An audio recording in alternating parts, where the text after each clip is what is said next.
Alors rappelez-vous, hein, tout bon modèle d'apprentissage supervisé a besoin d'une fonction de coût. Dans la démo que je vous ai montrée, quand l'algorithme modifie les valeurs de B et W, il a besoin de quelque chose, d'un guide, pour lui dire est-ce que les paramètres B et W qui viennent de fixer, est-ce qu'ils sont bons ou pas. Ici, dans le cadre de la régression logistique, on n'échappe pas à cette règle. Il est important de disposer d'une fonction de coût adaptée pour mesurer les écarts entre les prévisions du modèle et les véritables valeurs. Alors, contrairement à la régression linéaire qui utilise une simple différence entre la prévision et la valeur réelle, ici, la régression logistique va nécessiter une fonction de coût un petit peu spécialisée pour tenir compte en fait de la nature probabiliste des sorties, puisque il s'agit de comparer d'une part les valeurs véritables, les véritables valeurs qui sont à 0, 1, et on va les comparer avec des probabilités. Donc c'est un petit peu différent du cas de la régression linéaire. Donc l'une des fonctions de coût les plus couramment utilisées en régression logistique est appelée fonction de perte logistique. On l'appelle aussi log loss. En anglais, on parle de log loss, mais on peut utiliser aussi comme ça, même c'est connu. Hein, même dans le cas vous pouvez voir dans des livres ou des documents qui parlent de ça, mais en français. Alors, la voilà, cette fonction de coût. En fait, cette fonction va calculer en fait la pénalité donc encourue en cas de mauvaise prévision, d'accord?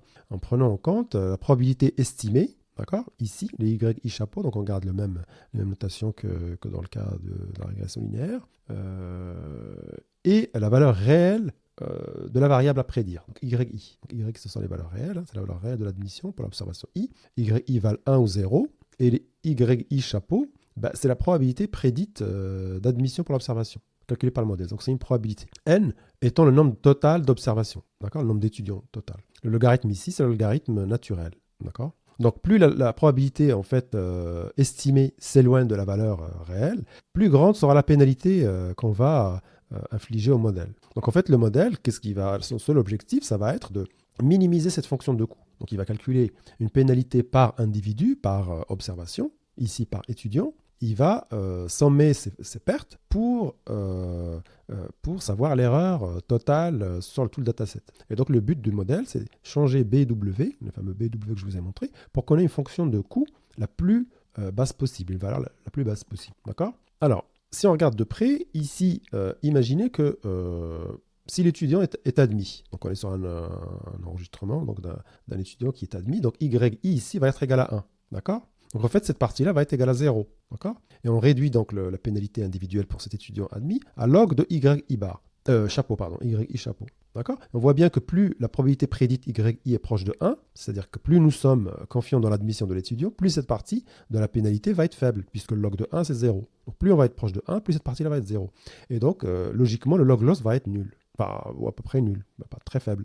D'accord? Plus la probabilité ici va être importante, plus le log loss va être 0. D'accord? La probabilité est importante parce que on est dans le cas d'un étudiant, si le modèle prédit une probabilité proche de 1 pour un étudiant qui est effectivement admis. D'accord? Si l'étudiant n'est pas admis, qu'est-ce qui se passe? Donc c'est la deuxième partie qui entre en jeu. C'est cette partie-là. D'accord? Puisque on a YI égale à 0 pour un étudiant qui n'est pas admis. Donc cette partie disparaît, il va rester cette partie-là.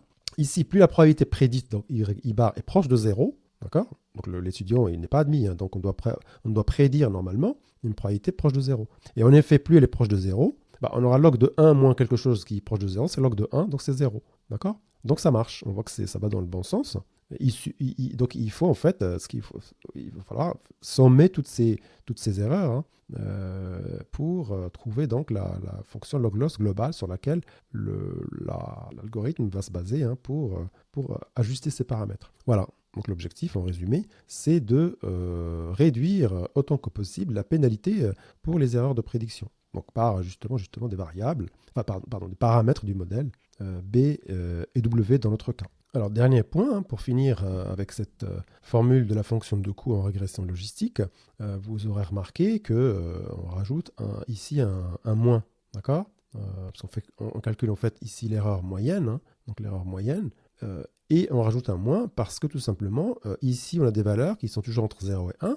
Et on sait que le logarithme d'une valeur entre 0 et 1 et le logarithme est négatif. D'accord? Ici, on va avoir que des valeurs négatives. Donc c'est pour ça qu'on redresse ces valeurs négatives en rajoutant un moins. Et donc on a le log loss qui va être, où la pénalité va être une valeur positive, hein, qu'il faudrait minimiser. Donc voilà donc pour cette formule de la fonction de coût en régression logistique. Formule, il faut dire, un peu spéciale.